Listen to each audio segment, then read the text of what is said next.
Mesdames, Mesdemoiselles, Messieurs, bienvenue au rendez-vous annuel des Vins de Bordeaux. Je l'ai déjà dit, donc, avec Alain Michel, vice-président du CIBB, et donc président de la Fédération du négoce des vins de Bordeaux. Nous tenterons donc de répondre à vos questions, mais sans plus attendre, je vous propose d'introduire notre rencontre en abordant les points marquants qui auront marqué l'année écoulée, mais aussi notre travail quotidien au sein de notre interprofession bordelaise. Notre focus d'abord sur l'économie de notre filière en 2013, qui aura été marquée par des ruptures. Première rupture, celle de notre courbe de croissance en volume et en valeur à l'exportation, après des sommets jamais atteints en 2012. Faisant suite à une forte reprise après la crise mondiale de 2008.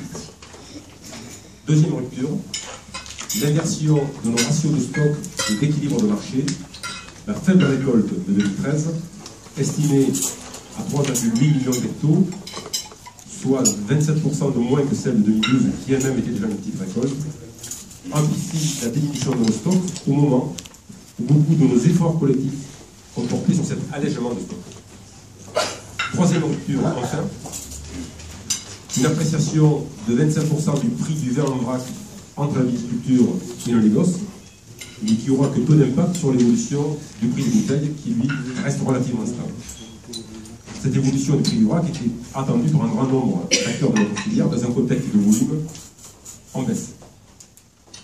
Ces changements majeurs nous imposent un travail collectif important pour adapter nos outils de promotion et nos actions vers les viticulteurs et vers les négociants, mais aussi pour porter nos messages à nos décideurs professionnels et surtout politiques, en rappelant le poids de l'entreprise des vins de Bordeaux. Rappelons-le ici, cette entreprise pèse plus de 4 milliards d'euros de chiffre d'affaires, donc 2,1 milliards à l'exportation et 55 000 emplois directs et indirects, particulièrement non délocalisables.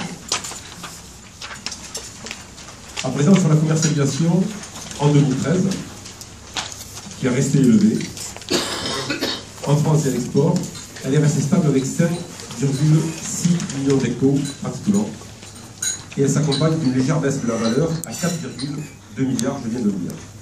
Une légère baisse donc de 1,4% par rapport à 2012.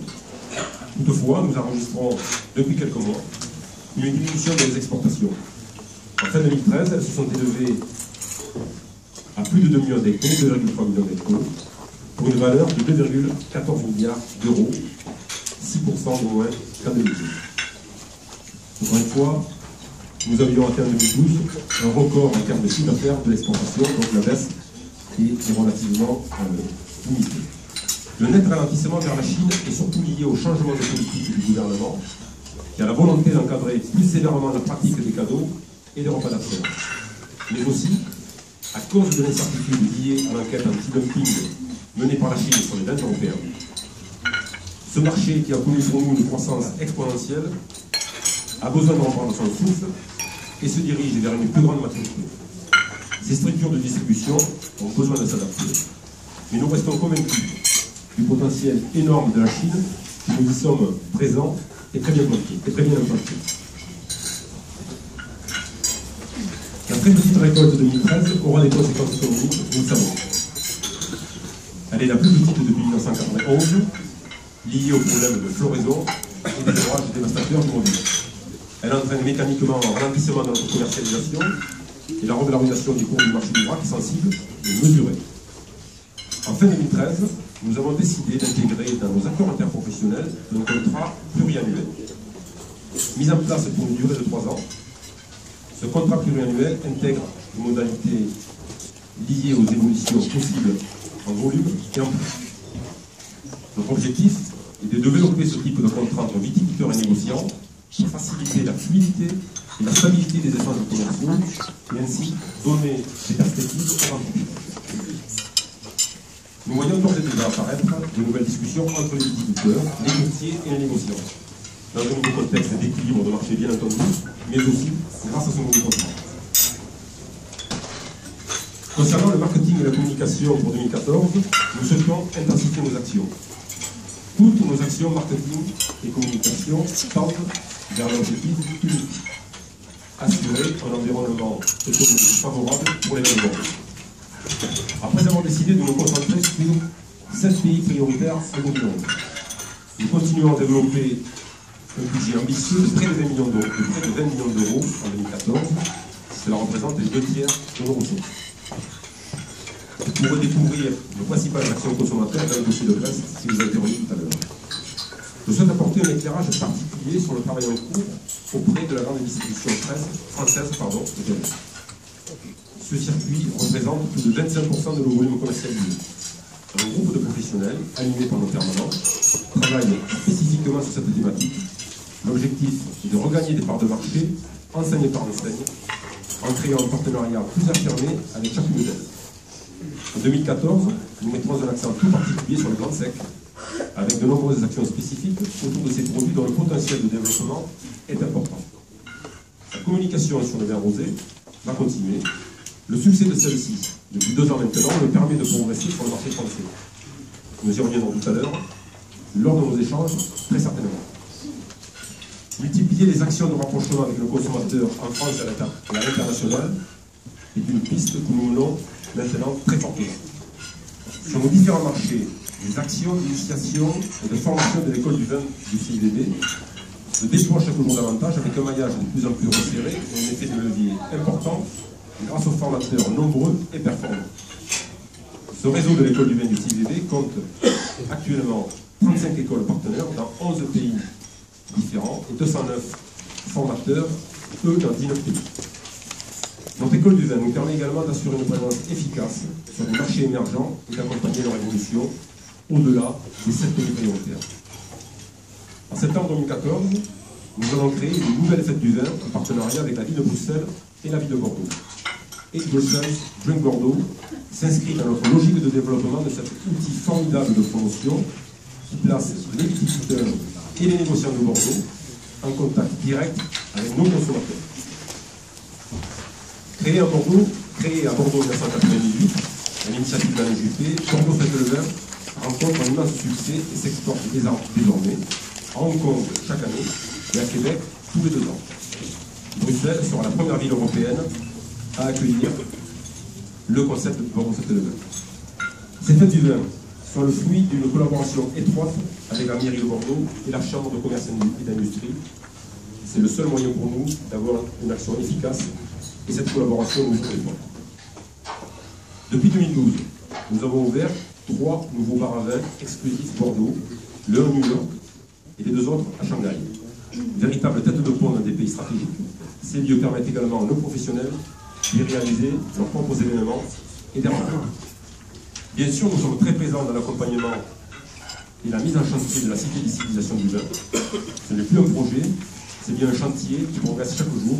L'ouverture est prévue pour le printemps 2016. Sur la recherche et la qualité, le vignoble de Bordeaux est un vignoble engagé. La mission technique de notre interprofession est tournée vers la mise en place des démarches de développement durable. Le sujet qui nous anime, améliorer sans cesse la qualité des vins de Bordeaux, le respect de l'environnement, et notamment aux évolutions du changement climatique. Au niveau de notre action collective, cela se traduit sur le sujet par le bilan carbone des vins de Bordeaux, réactualisé en 2013, et il a pour objectif de mesurer les progrès effectués par l'ensemble de la filière. Ainsi, entre 2008 et 2013, la filière des vins de Bordeaux a diminué de 9% ses émissions de gaz à effet de serre, tout en augmentant fortement son activité à l'export. Ce bilan nous permet d'en tirer des enseignements et d'accélérer le passage à l'action dans le cadre du plan climat 2020. Le SME, Système de Management Environnemental, a été mis en place en 2011. Cette démarche collective pour le développement durable rencontre un vif succès chez nos collègues. Aujourd'hui, plus de 270 entreprises réparties sur l'ensemble du vignoble, des négociants aussi, sont engagés dans cette démarche. Cela représente aujourd'hui plus de 11 000 hectares engagés dans le SME. Enfin, sur les maladies du bois, Bordeaux est et sera très actif pour fédérer enfin les énergies sur cet objectif consensuel. Le temps presse et personne ne détient seul la vérité. Il nous faut donc encourager les projets visant à une gouvernance efficace sur ce dossier si spécifique. Nous avons aussi d'autres dossiers en cours. Parmi ceux-là, je voudrais citer la lutte anti-contrefaçon. Notre filière vin, est depuis quelques années une des cibles privilégiées des fraudeurs. Nous développons nos actions sur le terrain et intensifions nos relations avec les administrations locales. Nous menons par ailleurs un travail ambitieux pour vous diriger vers des outils de lutte contre la contrefaçon performante et moderne sur chacune de nos bouteilles. Citons également notre projet mené auprès du ministère de l'Agriculture pour faire évoluer nos outils d'assurance récolte. Les sinistres de 2013 auront été suffisamment douloureux pour nous conduire à imaginer des contrats permettant au plus grand nombre d'entreprises de s'assurer efficacement et à un coût raisonnable.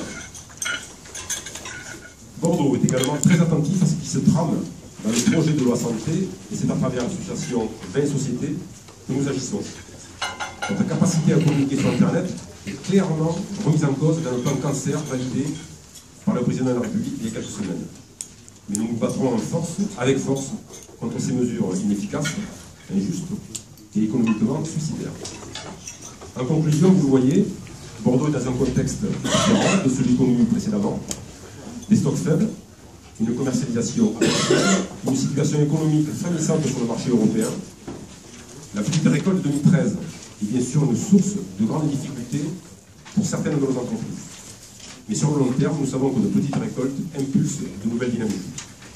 Notre tâche quotidienne, avec les élus et les permanents du CIDB, est d'accompagner le travail de nos viticulteurs, de nos négociants, de nos courtiers, dans le développement et la réussite de nos vins. Nos outils collectifs ne produisent pas le raisin, ils ne vinifient pas, ils ne vendent pas de vin, mais ils peuvent aider, encourager, projeter vers l'avenir celles et ceux qui font ces métiers-là. Comme vous le voyez, les sujets intéressants ne manquent pas et nous sommes à votre écoute, Alain Sichel et moi-même, pour les développer si vous le souhaitez. Je vous remercie pour votre écoute.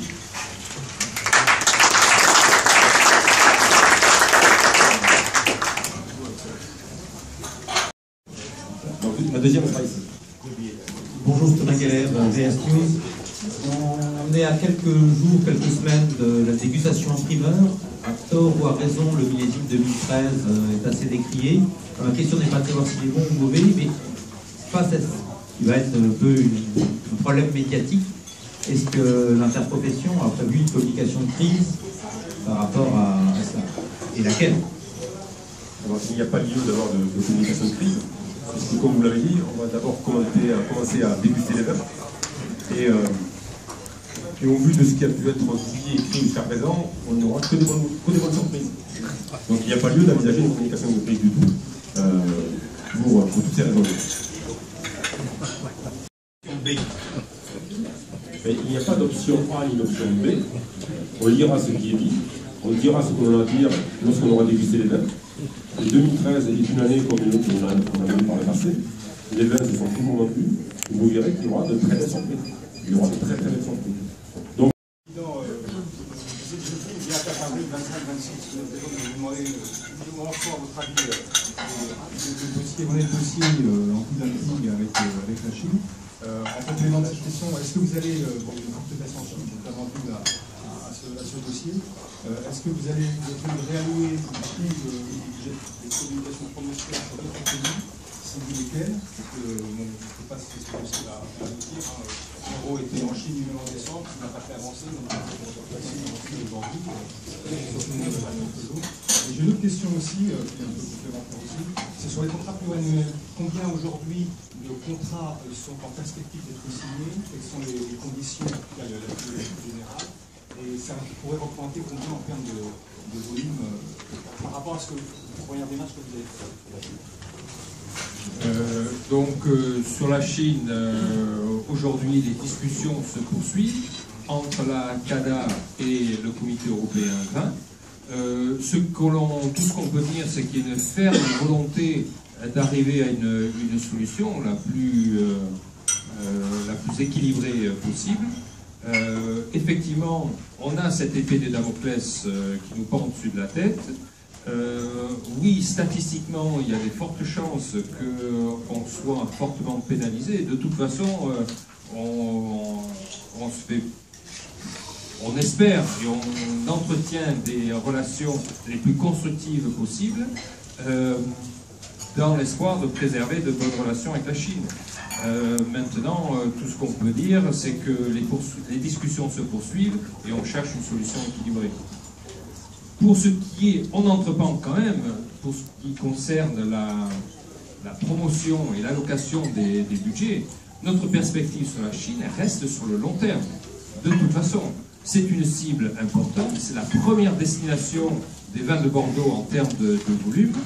Les perspectives restent positives, même s'il y a des évolutions dans le marché. C'est un marché qui a besoin de gagner en maturité, qui a besoin de gagner en stabilité, au niveau de la distribution, qui a besoin de gagner en professionnalisme, et tout ça, ça se construit au fil des années, au fil des décennies. Donc, je pense qu'au niveau interprofessionnel, la stratégie reste la continuité.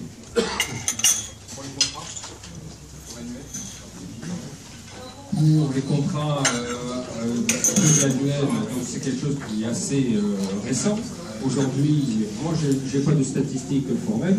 Moi, je passe la parole à Bernard qui en a. Aujourd'hui, nous sommes à une petite cinquantaine de contrats déjà enregistrés, une cinquantaine.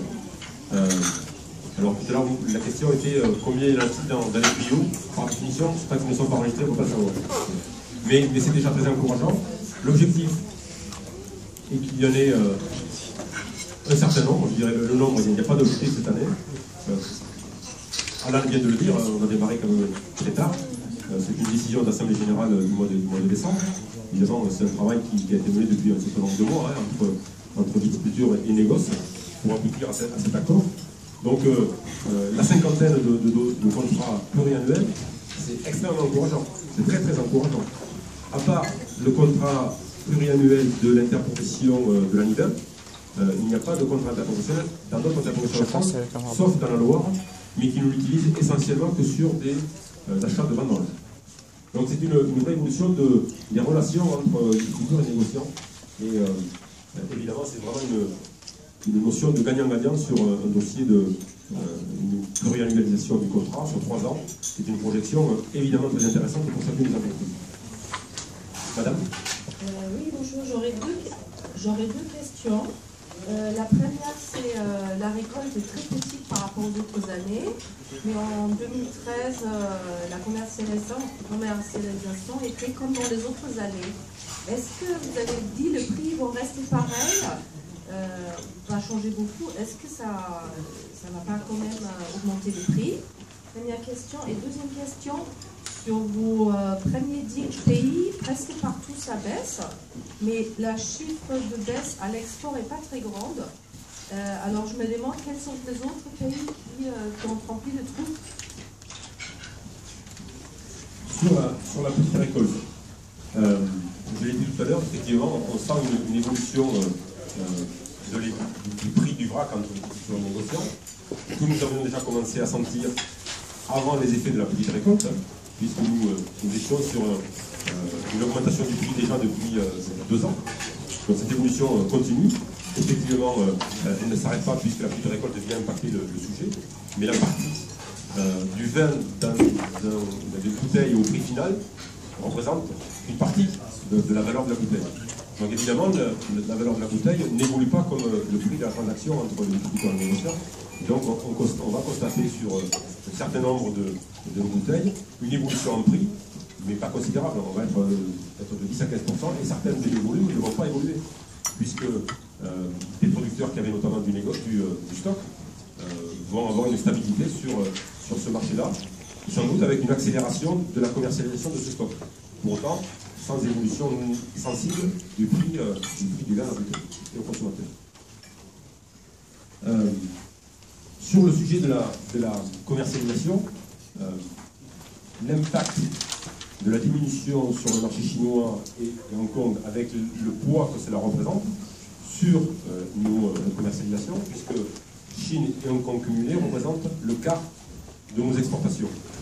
Donc effectivement, la diminution sur cette destination-là a un impact important sur le chiffre global. Donc effectivement, les autres sont en diminution beaucoup sont sur des variations beaucoup plus réduites, mais l'impact sur la moyenne est effectivement lié à la destination Chine-Hong Kong. Non, j'ai trouvé la chiffre n'était pas très haute, justement, le chiffre global de la baisse de l'export par rapport aux baisses dans le grenier du pays. Et je me suis demandé quel pays remplace ce pays. Donc il y a des pays qui progressent, comme les États-Unis, l'Angleterre, l'Allemagne, qui sont des gros pays de destination, comme s'ils sont en 2e, 3e, 4e position. Donc ils progressent en volume et compensent effectivement partiellement la baisse qu'on voit sur la Chine.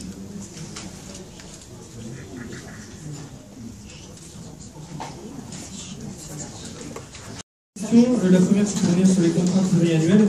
Je voulais savoir quelle était la différence du contrat interprofessionnel proposé par le CVB avec les contrats qui existent déjà entre les producteurs et les négociants qui ne rentrent pas dans ce cadre interprofessionnel. Qu'est-ce que en fait, vous apportez de plus à ce qui se fait déjà entre certains négociants, mais de manière privée? Il y a aussi...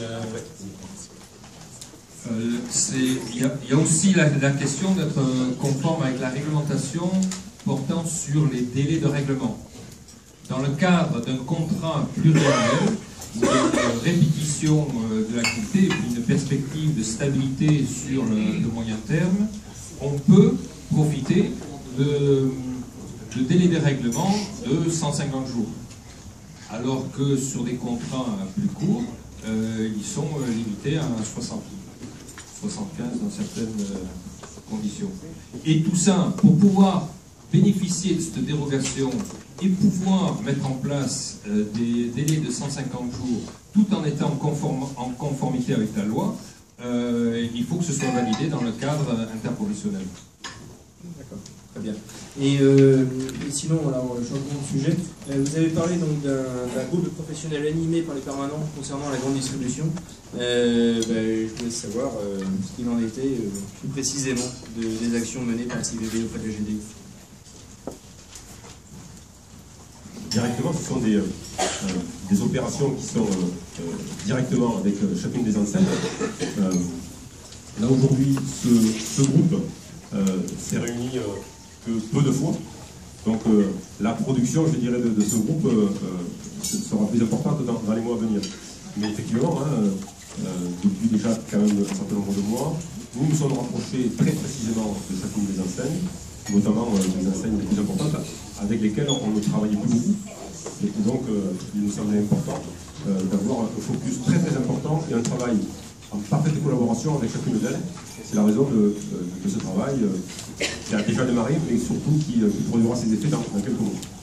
J'imagine que le but est de développer les ventes de Bordeaux et oui. sur quels axes de travail auprès des enseignes vous essayez d'insister pour développer ces ventes, parce que dire qu'on parle avec eux c'est bien, mais... François Gimon qui s'occupe plus particulièrement de ça va vous donner 2-3 éléments, mais pas beaucoup plus, sur ces relations-là, puisqu'elles sont quand même plutôt directes et précises et privées.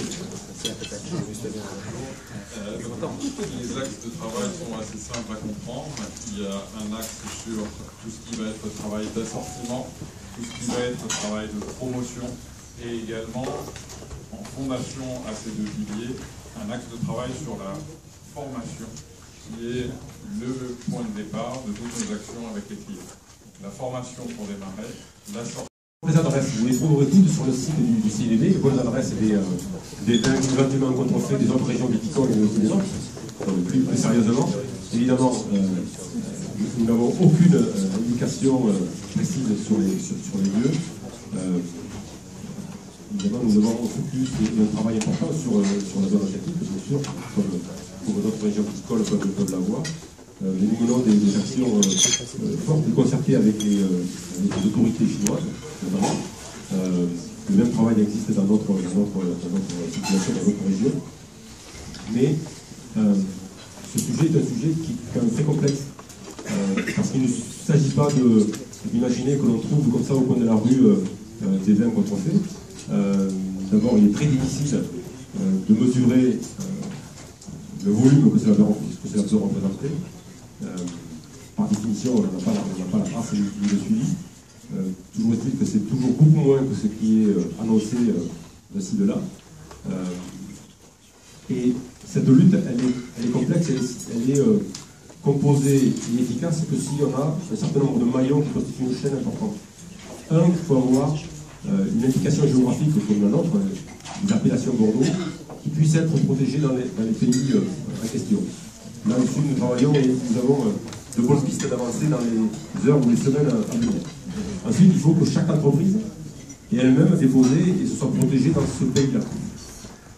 Et ensuite, il faut que, et ça on l'a appris d'autres industries qui sont aussi sujettes à ces difficultés-là, l'industrie du luxe, que ce soit les montres, que ce soit les parfums. Il faut aussi que chaque élément, chaque outil, chaque produit, chaque bouteille pour nous, puisse avoir un outil de traçabilité, de identification. Et ensuite, il faut, dans ces pays-là, avoir la capacité à repérer les endroits où on peut trouver cette concentration. Et après, derrière, il faut que l'on aide les autorités chinoises ou autres autorités à agir.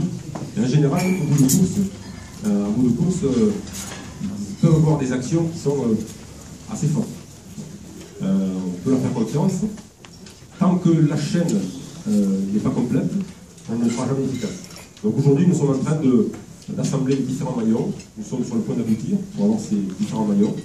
Et derrière, au-delà de ce que l'on peut créer, c'est aussi un outil de dissuasion, d'avoir cette chaîne en place. Bon, pour ensuite, eux, éventuellement, mener des opérations à la compte et faire un vrai travail.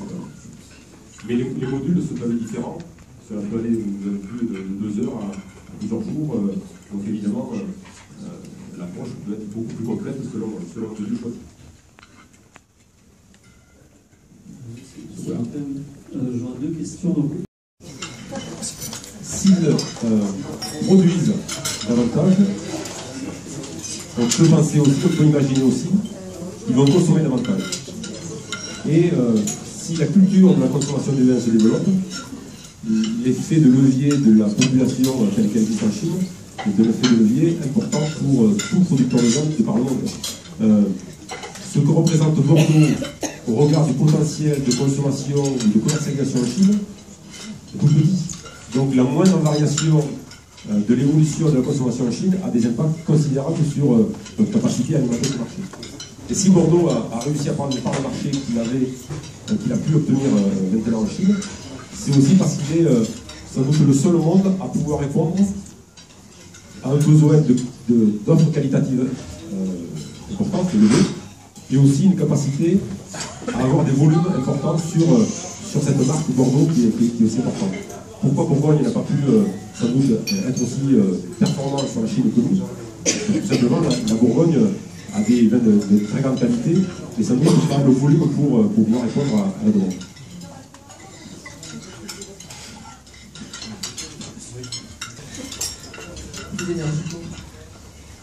Pour la première question concernant les foires au vin, effectivement, dans le contexte économique que l'on connaît, il est tout à fait compréhensible que le consommateur choisisse d'orienter ses choix sur des produits un peu moins onéreux.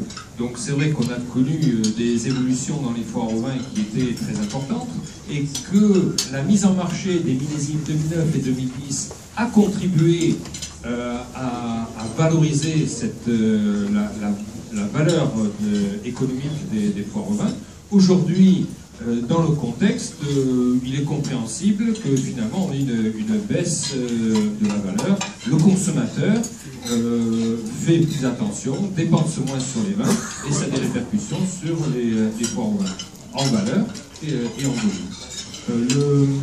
Vous dites, est-ce que les Bordelais vont faire un effort? C'est juste le résultat de l'équilibre entre l'offre et la demande. Il n'y a pas de volonté, ou il n'y a pas d'instruction concertée pour dire, voilà, dans les foires au vin, ça a moins marché l'année dernière, donc on va baisser les prix pour récupérer du volume. C'est véritablement la conséquence de l'offre et de la demande, qui tient compte des équilibres sur le marché français, mais qui est bien sûr aussi affecté par les équilibres sur les marchés internationaux. Donc, qu'adviendra-t-il? Les foires au vin, c'est un élément important pour les vins de Bordeaux. La filière bordelaise continuera à être un acteur important de ces périodes de mise en marché, avec la volonté d'être très présent, de valoriser l'image des vins de Bordeaux et de proposer aux consommateurs une offre compétitive dans laquelle le consommateur retrouve son intérêt. Mais je ne suis pas capable aujourd'hui de dire si ça va augmenter en volume ou baisser en volume, c'est le résultat de l'équation. En ce qui concerne la Chine, ce qui ne serait pas raisonnable, c'est de penser qu'on puisse continuer à évoluer en Chine sur la pente ascendante que l'on a connue depuis plusieurs années. La Chine représente maintenant la première destination de vin de Bordeaux, représentant 25% des volumes, pratiquement 500 000 hectos, ce qui est déjà considérable. Moi, je verrais plutôt la position de Bordeaux comme étant une volonté de stabiliser les volumes, de resserrer un peu l'identité, l'image, la visibilité, le positionnement de prix dans l'imaginaire du consommateur. On a eu ce fort développement en Chine et c'est une très grande diversité de produits qui a été expédiée, à la fois de l'entrée de gamme, des moyennes de gamme, le noyau de gamme et des très grands crus. On voit que spontanément le marché chinois, qui gagne en maturité très très vite, compte tenu de la jeunesse du marché, compte tenu de notre expérience sur le développement dans d'autres pays, on voit que ça évolue très très vite en Chine. Le consommateur apprend très vite, s'approprie très vite et est très curieux. Mais finalement très vite, il s'est détourné des Bordeaux d'entrée de gamme, où il ne retrouvait plus finalement son intérêt. Bernard a évoqué les mesures prises de volonté de limiter les dépenses ostentatoires de la part des membres de l'État. Ça a beaucoup freiné, c'est vrai, les produits très haut de gamme, les très grands crus classés qui étaient vendus à prix très cher. Mais ce qui continue à se développer, c'est le cœur de gamme. Et on voit une baisse de valeur, de volume, à cause de l'entrée de gamme qui a été fortement impactée. On voit une diminution de la valeur à cause de ces très grands crus qui s'exportent beaucoup moins vers la Chine. Mais le noyau de gamme, le cœur de gamme, la réalité de Bordeaux, la plus valorisante, finalement, continue à se développer en Chine. Donc c'est pour ça que c'est très intéressant et c'est important qu'on maintienne nos efforts à destination de la Chine, parce que finalement, c'est ce segment-là qui est le plus valorisant et le plus important pour Bordeaux en tant que filière. Pour juste compléter les propos d'Alain, que je partage totalement, sur les foires au vin, on a une légère diminution effectivement en 2013, nous avions une très bonne année 2012. Donc effectivement, cette évolution doit être relativisée. Et malgré tout, les vins de Bordeaux représentent quasiment 50% du chiffre d'affaires et des volumes des foires au vin. Donc effectivement, nous sommes très sensibles à ce qui peut passer au moment des foires au vin en termes économiques. Mais ça reste malgré tout de bonnes foires au vin en 2013, avec une évolution de la structure aussi, qui fait que selon la part que représentent les grands crus ou pas dans les foires au vin, on a une évolution que l'on peut voir, mais c'était malgré tout des belles foires au vin. Alors c'est un sujet très actualité, puisque le ministre de l'Agriculture a demandé aux différentes régions viticoles de se prononcer sur l'objectif de chacune des régions pour 2030. Donc, on va lui répondre, mais je crains que ce ministère-là ne voit pas les évolutions à 2030. Ça aurait été un autre, ça aurait été pareil. Plus sérieusement, nous irons vers une croissance qui sera celle que l'on aura vue ou que l'on aura été en capacité de mesurer. Et on adaptera notre croissance en fonction de ce que l'on aura analysé nous-mêmes en région Et on veut doter toutes les régions viticoles françaises de cette capacité à gérer elles-mêmes cette croissance au vu de tableaux de bord vraiment régionaux. Je m'explique. Bordeaux et d'autres régions, on va dire la région voisine à Bordeaux, Cognac, ont souffert pendant très très longtemps d'excès d'optimisme et donc sans pour autant tomber dans le pessimisme outrancier, on devra être très vigilant quant à notre capacité à pouvoir commercialiser ce que l'on aura produit, ce que l'on aura éventuellement envisagé de produire. Donc toutes les capacités dans la région bordelaise et aquitaine, pour parler de notre bassin de production, seront ouvertes. On veut se donner tous les moyens de pouvoir réagir au marché. Pour autant, on fera attention de ne pas tomber dans les mêmes excès qu'on a pu commettre nous-mêmes à la fin des années 90. Et aujourd'hui, les textes européens ne nous permettent pas de gérer en région. Donc c'est la raison pour laquelle nous nous battons fortement pour doter les différentes régions d'une capacité à gérer eux-mêmes en fonction des vrais indicateurs locaux, cette capacité à répondre au marché. Ah non, moi je rentrerai, c'est pas grave. Pas de souci. Nous sommes là pour répondre à vos questions. C'est l'évolution du journal à 3. Vous aviez dit tout à l'heure que vous considériez que les surfaces qui pouvaient être plantées en vin en Chine n'étaient pas énormes. Est-ce que vous pourriez être plus précis et dire si vous considérez que c'est une concurrence qui n'existera pas contre les vins de Bordeaux ou si au contraire quand même ça vous intéresse à terme? Je ne me permettrai pas de dire que une concurrence qui n'existera pas. La supposée suffisance des Bordelais ne sera pas de mise aujourd'hui. Tout concurrent potentiel est un concurrent qu'on doit prendre au sérieux. Les Chinois ont une capacité à produire. Évidemment, ils n'ont pas aujourd'hui effectivement d'orientation forte sur le développement de cette industrie-là. Pour autant, on est toujours sur des questions d'échelle. Et quelques surfaces en Chine, ça peut représenter quand même beaucoup de surfaces à l'échelle européenne ou française et encore plus bordelaise.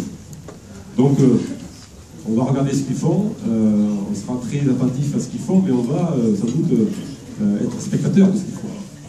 Même si certains d'entre nous peuvent être acteurs en investissant ou en apportant des effets techniques, comme ça a été le cas dans notre région. Donc évidemment, nous suivons ça de près. Évidemment, nous pensons que ce n'est pas que une mauvaise nouvelle, parce qu'effectivement, on peut imaginer toujours le pire, et que ce soit le concurrent qui ignorera le monde de vin chinois, on n'en sait rien, mais on peut imaginer aussi que ce sera une source de développement de la consommation du vin chez les Chinois. Et lorsqu'un Chinois boira du vin chinois, parfois il pourra boire éventuellement du Bordeaux. Si c'est un nouveau consommateur, ben ce sera un nouveau consommateur que l'on aura. Encore une fois, difficile de faire des prévisions totalement sûres. Mais évidemment, nous regardons ça de près. Il n'est pas question d'imaginer qu'un concurrent quel qu'il soit doivent être observés comme quelque chose de très important. Je te propose de déguster ces très bonnes cookies Saint-Jacques. Merci à la monsieur. Et je voudrais rebondir sur la question des plantations en Chine. Effectivement, on a beaucoup de mal à avoir des statistiques fiables sur les plans de plantation. Mais j'ai eu l'occasion de visiter une région de production qui produit déjà, mais c'est vrai que leurs plans, leurs projets sont pharaoniques, c'est considérable. On ne sait pas quel est le degré de réalisme dont ils sont épris, mais le potentiel est énorme. Ce qui m'a quand même surpris, c'était dans la province du Ningxia, à 2 heures d'avion à l'ouest de Pékin, c'est les coûts que ça leur coûte pour produire une bouteille de vin. Ils sont eux-mêmes, on imagine la Chine comme étant le pays des coûts très très faibles, eux ils sont en train de s'apercevoir que ça coûte très cher. En termes de plantation, en termes d'exploitation, il fait très très froid dans ces provinces-là, donc ils sont obligés d'enterrer les pieds de vigne, de les relever au printemps, ils sont obligés d'irriguer parce qu'il fait très très sec, ils ont des problématiques culturelles qui sont considérables aussi. Donc il y a aussi des zones qui sont beaucoup plus propices, mais globalement, comme Bernard, je ne le crains pas. Que ce soit une concurrence, bien sûr, l'enjeu pour Bordeaux, qui représente aujourd'hui que 2% de la production mondiale, c'est de faire le nécessaire pour être positionné dans la partie supérieure de la pyramide des occasions de consommation. Et finalement, plus la consommation mondiale sera importante, plus il y a des opportunités pour Bordeaux.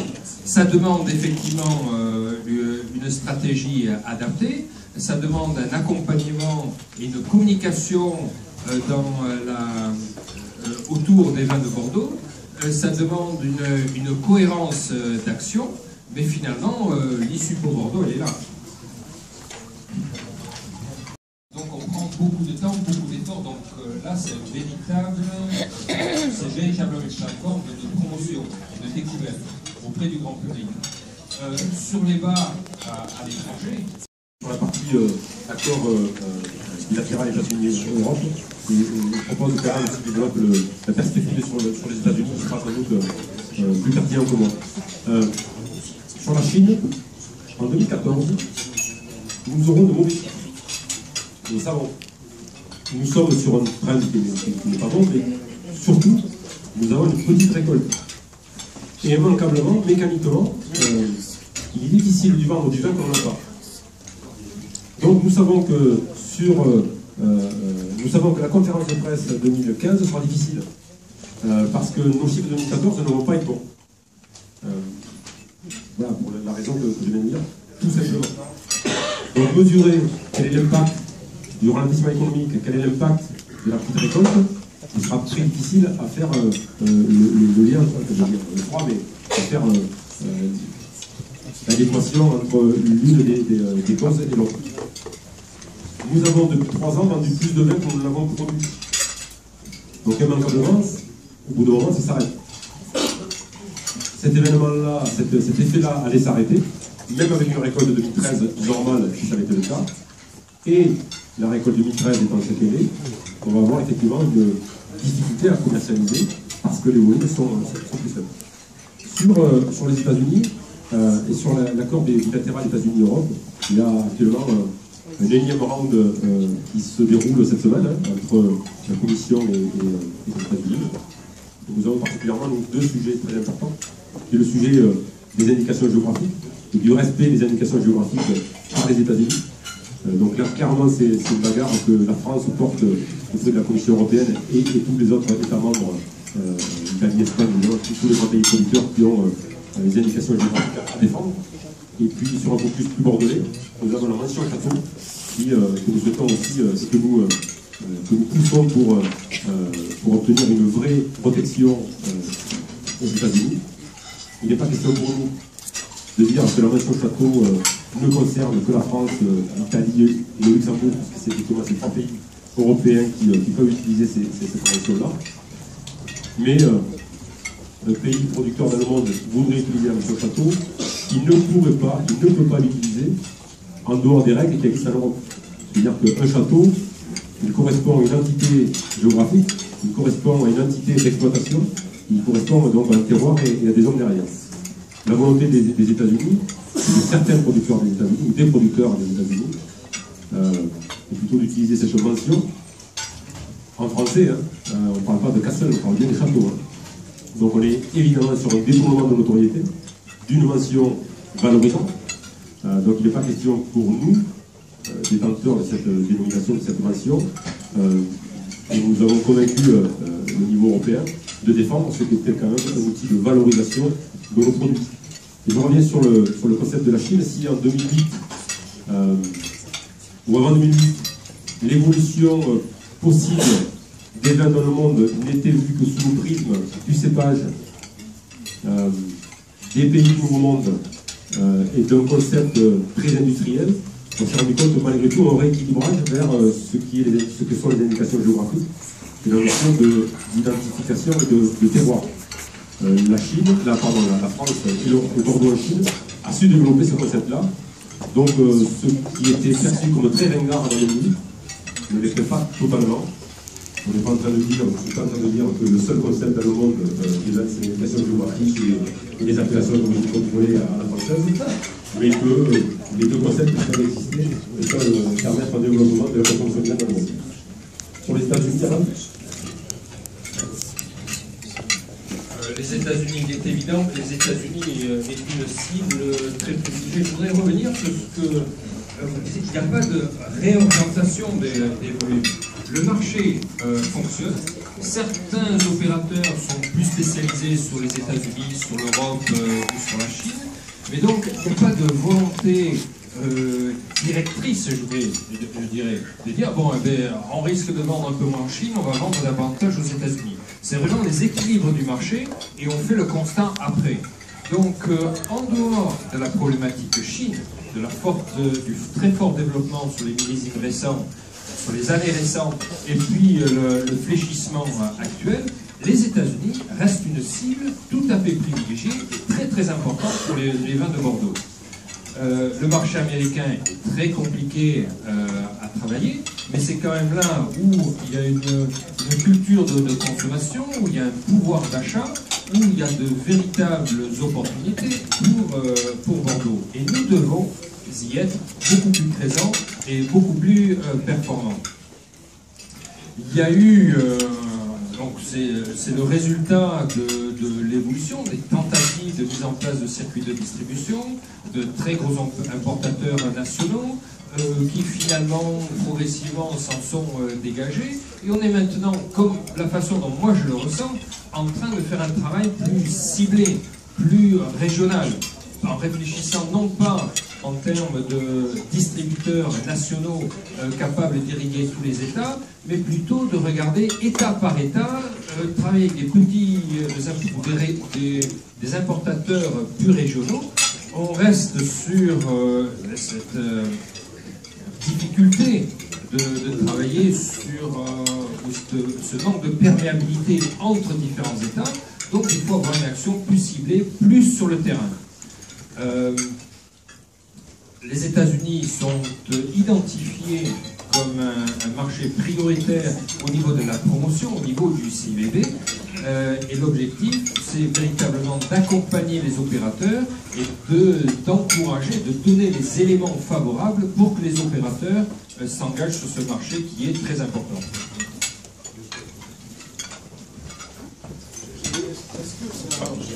La réponse de le dossier presse. Notamment sur ce qui s'est réellement passé en 2013.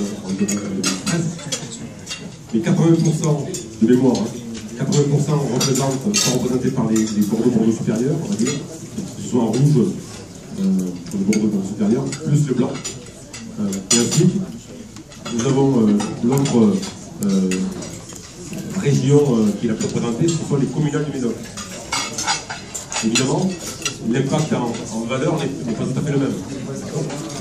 Et cette évolution, il n'y a pas de réelle évolution entre 2012 et 2013 sur la répartition en termes de volume sur ce marché. Alors après, on a vu au cours de l'année 2013 une évolution de la structure, puisque les grands crus ont commencé à baisser plus tôt en 2013. Les grands crus ont commencé à baisser plus tôt en 2013 que les vins de cœur de gamme, directement liés au changement de politique tel que l'a développé tout à l'heure Alain, comme on a pu le voir à Cognac. Et ensuite, effectivement, le cœur de gamme a ralenti au cours de l'année 2013, mais avec un décalage de 5 à 6 mois. Donc la structure est en train de bouger, notamment en termes de valeur.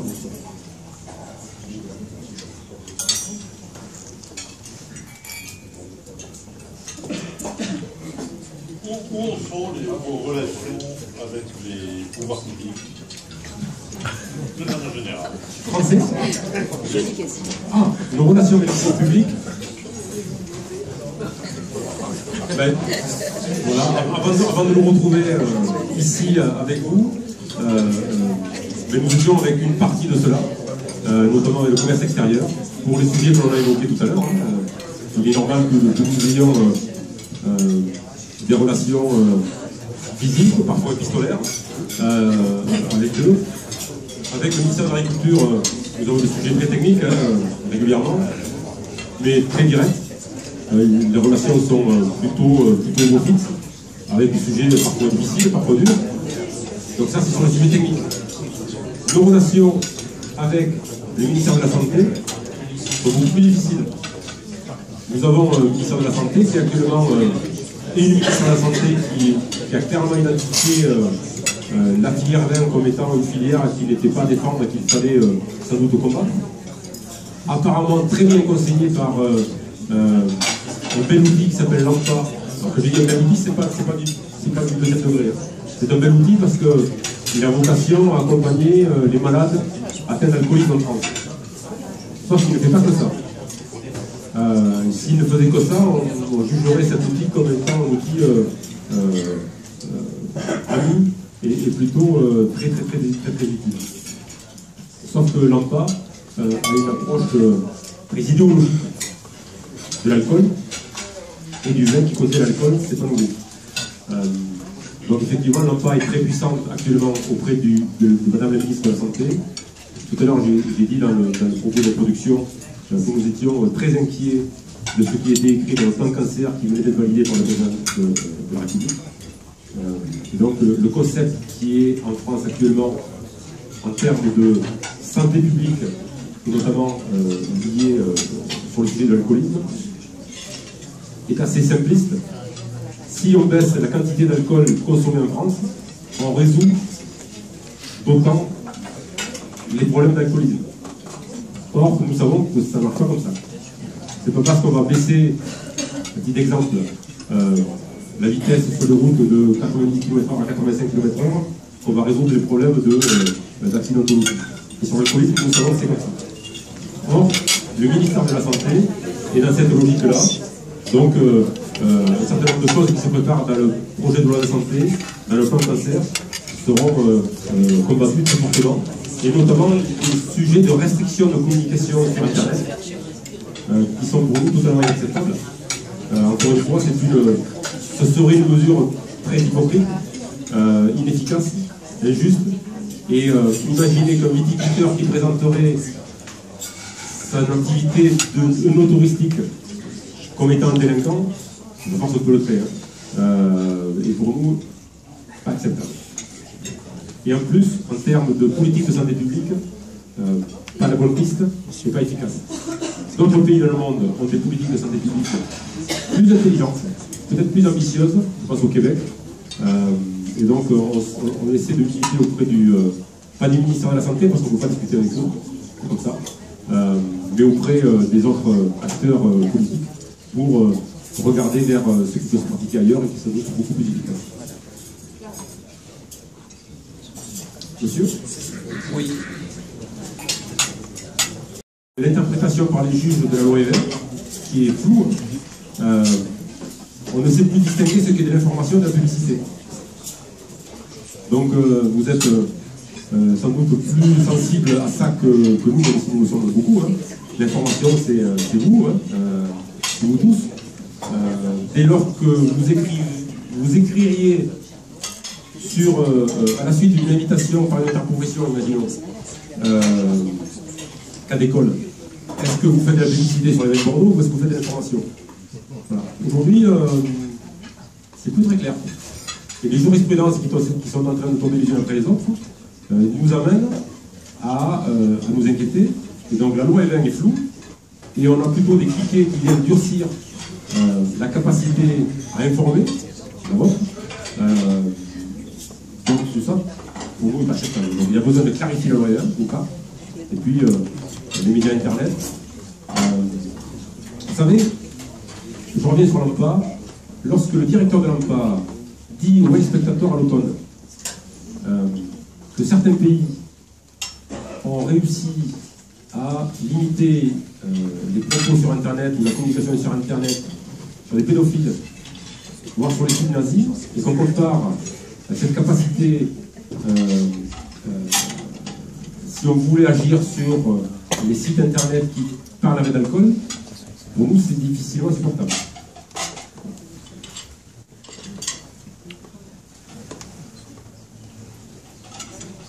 Bon, j'ai un peu tombé l'ambiance, mais désolé. Monsieur Pollard, on va essayer de rebondir. Continuez à prouver leur livre Bio Business, est-ce que le business a tué l'âme viticole de Bordeaux?